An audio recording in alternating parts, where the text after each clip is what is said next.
a guy that's size been able to play on the perimeter like that? What are you seeing when you look at film on him? I think the biggest thing that sticks out to me that I didn't really know about was like just how like mobile he is for how big he is and how just like how much area of the court he covers. I think that's really impressive. Hopefully things work out for him and he can continue to get stronger, get more coordinated and stuff. But he's been impressive so far. I think the biggest thing is just watching tape. Like he likes to roam around a lot, so I think they like to put him on like non-shooters or guys who aren't going to shoot, so he can kind of patrol the paint and stuff. So just having awareness to see where he's at, using a lot of shot fakes, cutting, especially guys that he's being guarded by, cutting to the rim, trying to get behind, just because it's easy to get lost when you're roaming around the paint. So, what's been kind of the biggest adjustment for you in terms of figuring out the spacing without Book and Beal out there? I think for me it's been staying the same. Like I just try to get guys open. Really, the biggest thing start the season is just adjusting my angles on screens and making guys go over as opposed to going under. But my job, my spacing, I'm either going to be in the dunker or setting a screen. So it's not like that's probably a question for somebody else. We were talking to Bradley Beal a couple weeks ago, and he was joking about a dunk that he had on you last year, but he was praising your willingness to go up and block anything that comes your way. Is that kind of your mentality when you see someone coming at you full speed like that? Yeah, I mean, I had to protect the paint. Like I'm the 5 out there. Like I'm going to be low. I'm usually the low man more times than not. So I kind of have a knack for going and getting the ball, being vertical, and just contesting shots at the rim. You did say you would probably get him back. Yeah. No, I'm waiting for him to get healthy, and then I'll get him back for sure.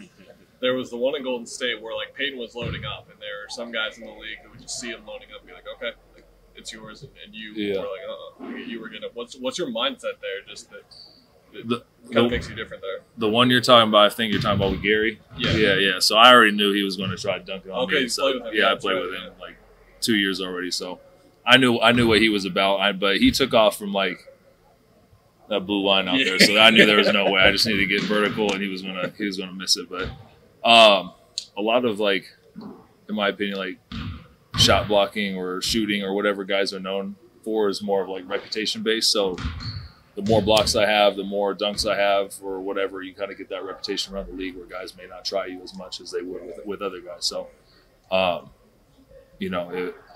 just going to keep doing my thing. If guys want to keep going in, that's fine.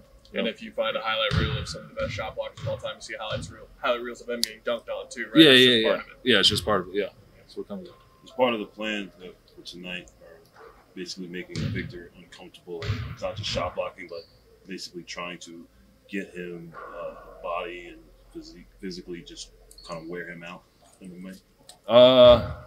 I think probably just keeping him away from the paint, and trying to be as physical with him as possible because he's pretty light right now for as tall as he is. But just really crowding him, making him feel uncomfortable. I mean, that's pretty much the game plan for a lot of teams. It's hard to, especially in football, to recruit guys to come to Corvallis and everything. But I feel like once you get down there, you start to appreciate the atmosphere there. And I'm just happy for him, man, because when I was there we didn't win a lot of games, man. So I'm just happy they're winning games, and they're getting the recognition they deserve, and it's been good. It's been fun to watch.